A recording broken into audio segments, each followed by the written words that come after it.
Originally, Episode 2 wasn't supposed to end with Eli's death. As revealed in the final hours of Half-Life Alyx, one of the earliest known versions of the episode's end involved a sequence which would have Lamar float around in space after being launched on the rocket. Sort of like Wheatley at the end of Portal 2.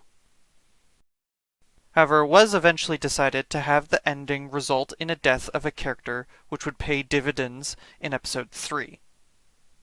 Before Eli was finally chosen, the first idea was to kill Dr. Kleiner.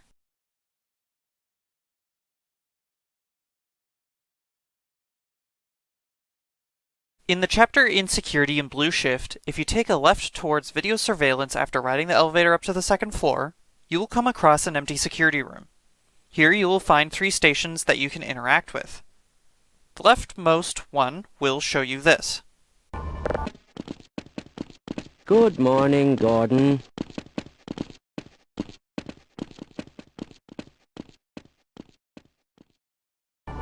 The middle one will show you the armory and gun range that you'll need to go to.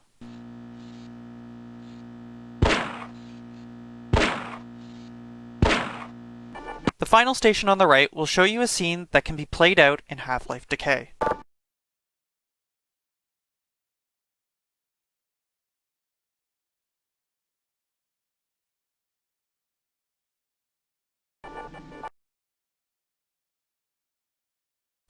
Half-Life 2 begins in and around the area surrounding the City 17 train station.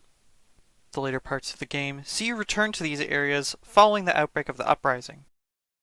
Even outside of the more obvious war damages, there are some other differences. One of the largest of these differences is out in the street in front of Dr. Kleiner's lab. The storefront Dog throws the APC into doesn't exist when originally traveling the area at the beginning of the game.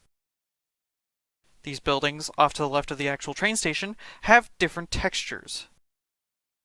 The train station itself also has some differences, too, including the addition of a clock and the changing of some textures. This building on the other side of the plaza also gets some different textures, and beside that building, this store's facade is actually opened up, though is inaccessible to the player.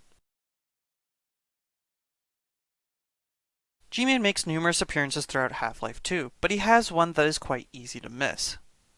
In the chapter Water Hazard, on the map D1 Canal 06, even though you will see him at the barn, there is another sighting of him in the same level. You will pass by this malfunctioning Combine monitor later on. If you wait just long enough, you'll catch the G-Man again, hiding among the static and warbling.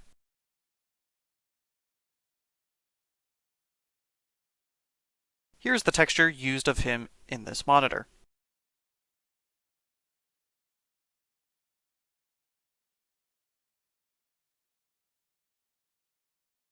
The final hours of Half-Life Alyx revealed a fly-through of Valve's Source 2 demo of the Swamp Fever finale, made back in 2010.